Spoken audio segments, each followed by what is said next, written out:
সিলেটের আলোচিত সেই ছোট্ট ফুল বিক্রেতা ফাইজা আক্তার মাইশা, যিনি ফুল কন্যা নামে পরিচিতি লাভ করেছেন, যার দায়িত্ব নিয়েছেন সিলেটের বিশিষ্ট দানশীল ব্যক্তি ফাহিম আল চৌধুরী। প্রথমেই স্বর্ণের হার উপহার দিয়ে আজ ফাইজা আক্তার মাইশাকে বুকে টেনে নিলেন প্রিয় দানশীল ব্যক্তি ফাহিম আল চৌধুরী। এ বিষয়ে তিনি কি বার্তা দিলেন, বিস্তারিত রয়েছে প্রতিবেদনে।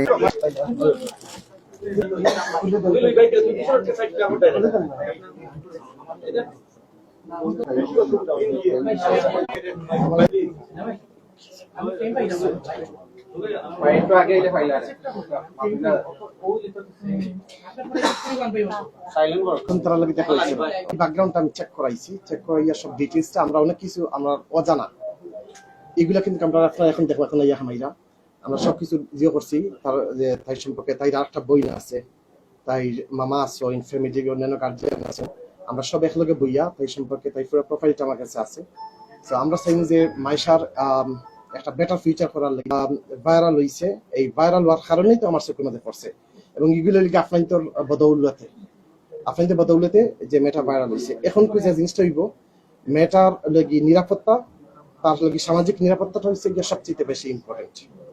এরপরে হচ্ছে গিয়া যে মেয়েটার লাগে আমরা কিতা করতাম পারি, এটা আমার ট্রাস্টের সবাই শুন আমরা একলগে বইয়া আলাপ আলোচনা করিয়া, ফ্যামিলির লগে বইয়া আলাপ আলোচনা করিয়া মায়েশার ফিউচার, মায়েশার যে অবস্থাটা হয়েছে আজকে আমি একটা স্টেপ নিলাম, নেওয়ার পরে দেখা গেল যে ওই পুরানো অভ্যাসে আবার যদি তাই যে লাগি ঠিক আছে যে আবার ফুল সাপ দেওয়া হয়, আবার যদি তাই যে বাইরে আনা হয়, তাই যে কোনো সময় তাই ইভিটিজিং শিকার হইতে পারে, চাইল্ড অ্যাবিউস এখানে সবচেয়ে বড় একটা ইস্যু হইতে পারে।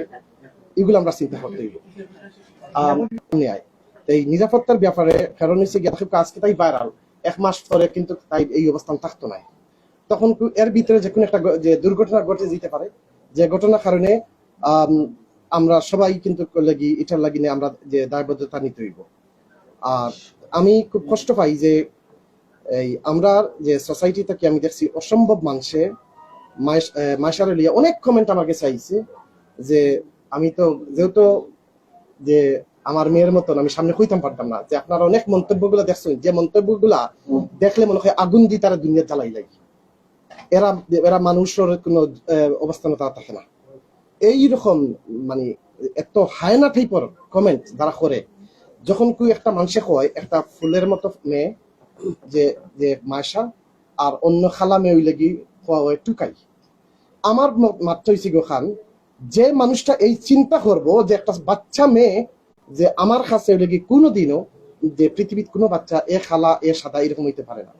আমি প্যালেস্তাইন সাদা চামড়া, প্যালেস্তাইনের শিশুটা লাগিনে আমি কাম করলাম, কত হাজার শিশু লাগি কাজ করছি, কয়েকশো বাড়ি বানাইয়া দিছি, এরা লাগি সাদা চামড়া। আবার আফ্রিকার দেখো আফ্রিকাতে লাগি সব খালা, এখানে কত খালা শিশু, কত লাগি যে ফ্যামিলির পানির ব্যবস্থা করে দিছি, গড়ের ব্যবস্থা করে দিছি। তাহলে আমার কাছে এই খালা সাদা এই বৈষম্যতা আমার কাছে নাই। আমার কাছে হচ্ছে গিয়া এখন ওয়াই এই মেয়েটা খেলে দেখো, আমি রমজানও যখন আমি সিলেট আইছি, আবার পরে আমার নিজের যে ফেসবুক থাকি আমার লাগি যে এই ওয়ান অফ মাই স্টাফ তারা করছে কি তার লাইভ করছে, আমি রাস্তার কাটিয়েছি কিন্তু বাচ্চান্তরে আমি কিন্তু ফাইন্যান্সিয়াল সাপোর্ট দিচ্ছি এই সিলেট শহর, আমি টাকা পয়সা দিলাম বাচ্চান্তরে যে এই রমজান মাস। তো আমি সিলেটের মেট্রোপলিটন পুলিশ কমিশনার মহোদয়ের কাছে আমি ফোন দিলাম, কারণ তাই এর আগে কিছু পথ শিশু দিয়া এর আগে তাই অনেক কাজ করছে, তো যার কারণে আমি তাহলে ফোন দিলাম, ফোন দিয়ে আমি কইলাম মেটার আপনারা একটু খুঁজিয়ে বাইর করো। তাই নাই হয়তো আমি যতটুকু শুনছি যে তাই স্টার্টিং করছে, এরপর আমরা অনেক বাকি যে ইউটিউবার আছে সবাই লিয়ে, এবং মেটার কিন্তু নিরাপত্তা এখানে কিন্তু এই যাওয়ার। তো আমি আশা করি যে আপনারা কিন্তু এই বিষয়টা খেয়াল রাখবা। আর আমরা সিলেটর গণপ্রজাতন্ত্রী বাংলাদেশ সরকারের যে আমরা 3 জন মন্ত্রী মহোদয় আমরা এই সিলেটে আছেন, আলহামদুলিল্লাহ, এটা আমরা লাগি বিশাল বড় পাওয়া।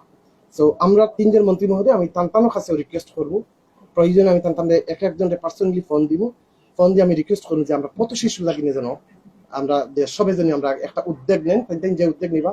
আমি পর্যায়ে লাগি অলরেডি সিলেটের যে আমাদের জেলা প্রশাসক মহোদয় ডিসি মহোদয়ের সাথে আমার অলরেডি আলাপ হয়েছে, তাই নিয়ে একটা হোমওয়ার্ক করা যে কিরকম কত শিশু অন্যান্য বাচ্চা যারা আছে তারা লাগিয়ে কি করা যায়, প্রয়োজন হয় এটা লাগি সরকারের যে প্রয়োজন হয়, যদি এখানে তো প্রয়োজন আমি মাননীয় প্রধানমন্ত্রী পর্যন্ত এই প্রস্তাবটা আমি পৌঁছাইয়া প্রয়োজনে আমি তার লগে 1-to-1 মাতিয়া আমি ব্যবস্থাটা করবো যাতে আমরা সিলেটের কত শিশু লাগে কাজ করতে পারি। আর যারা যে কোনো আইডিয়া নাই যে কত শিশু লইয়া, আপনারা দেখবা যে আমার বাসা হয়েছে গিয়ে ঢাকা গুলশান, তো ঢাকা গুলশানোর আমরা এখানে যে বস্তি এলাকা আছে, ঢাকা ভার্সিটি যে এলাকা আছে, আমি কি তা করলাম বা চিন্তা লাগি না। বিকজ এই যে মেয়েটা আছে, এই মেয়েটার জন্ম আমার ঘরে হইতে পারতো, অর্থাৎ আল্লাহ রাব্বুল আলামিন তাইরে আমার সন্তান হিসাবে দুনিয়া দিতে পারত। তাইর মাঝে আর আমার মেয়ের মাঝে, আমার মেয়ের নাম হলো গিয়ে ফারিস্তা, আমার মেয়ের মাঝে কোনো ব্যবধান নাই। মেয়েটারে গিয়ে আমরা বারবার, আপনারা নিজে দেখো, আমার কাছে কয়েকজন সাংবাদিক ভাইরা আমার দিচ্ছেন, কয়েকটা ভিডিও দিচ্ছেন, যে ভিডিওর মাঝে যে কিছু ইউটিউবাররা বাইরে সামনে রাখিয়া যে অশ্লীল যে কিছু কিছু শব্দ ইউজ করছেন, আমার সন্তানের সামনে করলে আমি কিন্তু আল্লাহ ওয়াস্তে আমি দুনিয়া থেকে বিদায় দিলাম। আমার সামনে এটা করলে, আমার সন্তানের সামনে পৃথিবীর কোনো বাবা এগুলো সহ্য করতে পারতো না। এত যে যে ওয়ার্ড গুলা ইউজ করা হয়েছে অসম্ভব, মানে যে এত কুরুচিপূর্ণ যে ওয়ার্ড গুলো ইউজ হয়, এগুলো আমি যেটা বলি আমি আমার মেয়ের সামনে হয়তো এখন বুঝতে পারতাম না। সো যখন আমি আপনাদের সবাই রিকোয়েস্ট করবো যে আপনাদের মাধ্যমে আমি পাইছি, এবং আপনারা কিন্তু এখন মেয়েটার প্রোটেকশন দরকার। যেমন এমন কোন এরা মানুষ নাই, এরা মানুষ দেখতে মানুষ, কিন্তু ভিতরে হয় না জানোয়ার।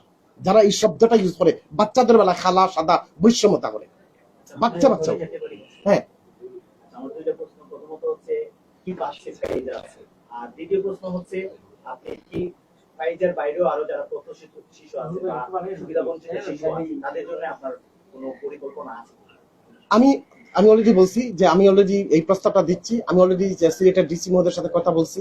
আমি আপনাদের মাধ্যমে আমাদের যে গণপ্রজাতন্ত্রী বাংলাদেশ সরকারের 3 জন মন্ত্রী মহোদয় আছেন সিলেটে, ওনাদের কাছে বলতেছি, এবং প্রয়োজনে আমি ওনাদেরকে পার্সোনালি ফোন করে বলবো ওনাদেরকে কিন্তু উদ্যোগ নিতে হবে। যে আল্লাহ রাব্বুল আলামিন চাইলে ওর ঘরে আমাকে জন্ম দিতে পারতো, আমার ঘরে ওরে জন্ম দিতে পারতো। আল্লাহ হচ্ছে খালিকুল মালিক, গফুরুর রহিম, রহিমুর রহমান।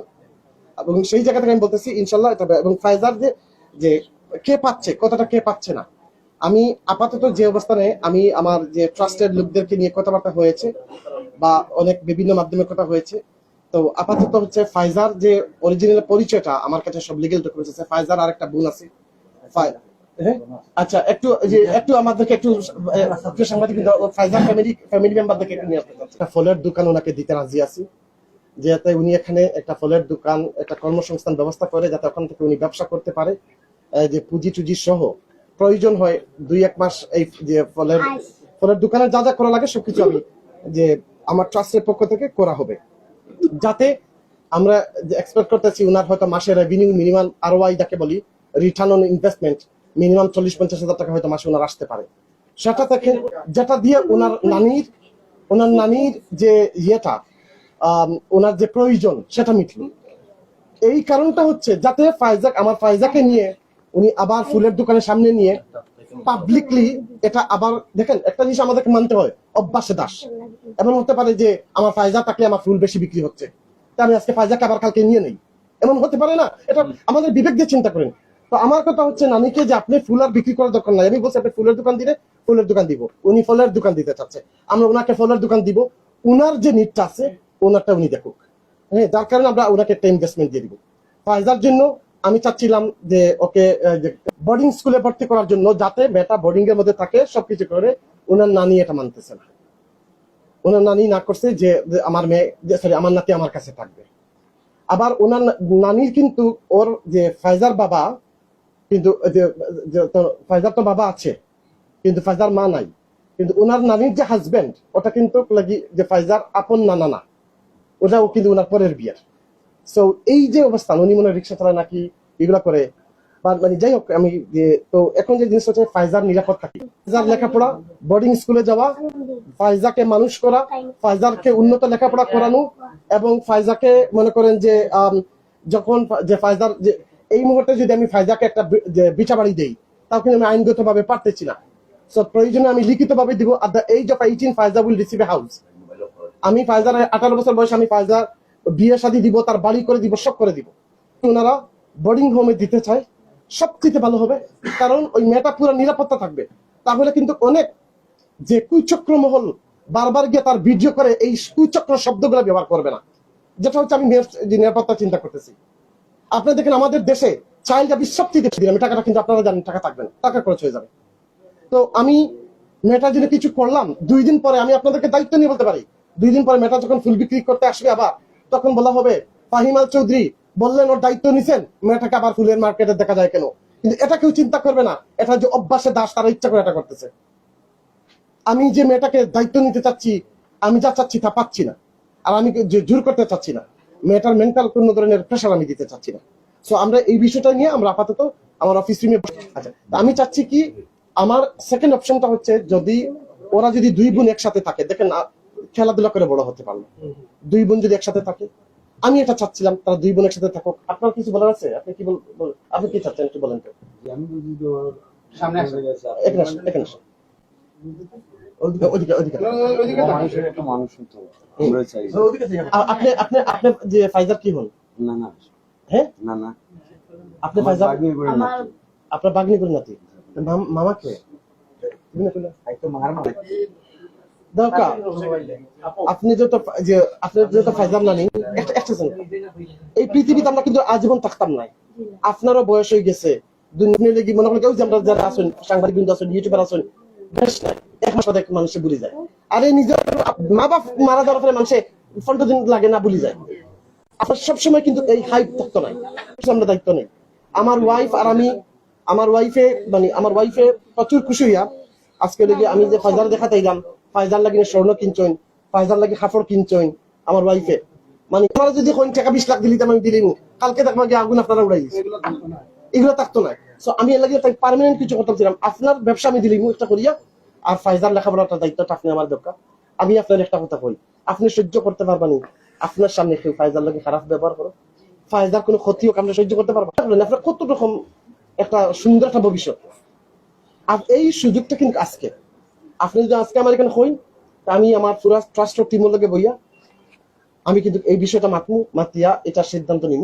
ফায়দা তুমি করতে চাও না, তুমি অনেক বড় হইতে চাও না, তুমি চাও না যে তুমি বড় হওয়ার বাদে প্লেন চড়তা, অনেক তোমার গাড়ি থাকতো, বাড়ি থাকতো, চাও না গরম লাগে না? করবো আমি, তারা ডোনেশন করবো আমি, স্কুলের যাতে কর্তৃপক্ষ করে দরকার, আমি সব ধরনের ফ্যাসিলিটি দিব। যে বোর্ডিং স্কুল আমি দিব, এই বোর্ডিং স্কুলের মনে করি একটা ভালো একটা ফিচার করে দিলেন তারা, শুধুমাত্র ফায়দার লাগে। এখন আমার কিছু আপনার অ্যাক্সেস থাকবো মেটারে। আজকে চিন্তা করো, আল্লাহ না করো, যদি মেয়ের কোনো একটা সমস্যা হয় তখন আপনারা কি করবেন? আমরা সিলেট অনেকটা সভ্য একটা, আপনারা যদি আপনারা কাম করো, এই আপনারা সাংবাদিক বিন্দু ভাই, আপনারা দেখা আপনার দোকান হইব, ফলের দোকান হইব, এবং মেয়েটার লেখাপড়া হইব। আচ্ছা আপনি কেন চিন্তা করেন কিনা যে আপনি নিজে চাই না যে আপনার নাতিন লেখাপড়া করো? উপসামগ্রী দিচ্ছেন এবং ওর ভবিষ্যৎ সুন্দর করে গড়ে তোলার জন্য তিনি সমস্ত দায়িত্ব দিচ্ছেন, এবং তার পারিবারিকভাবে যে কিছুটা যে বিষয়টি রয়েছে সেটা কিন্তু তিনি চেয়ে নিচ্ছেন, এমনটা আমরা দেখতে পাচ্ছি প্রিয় দর্শক।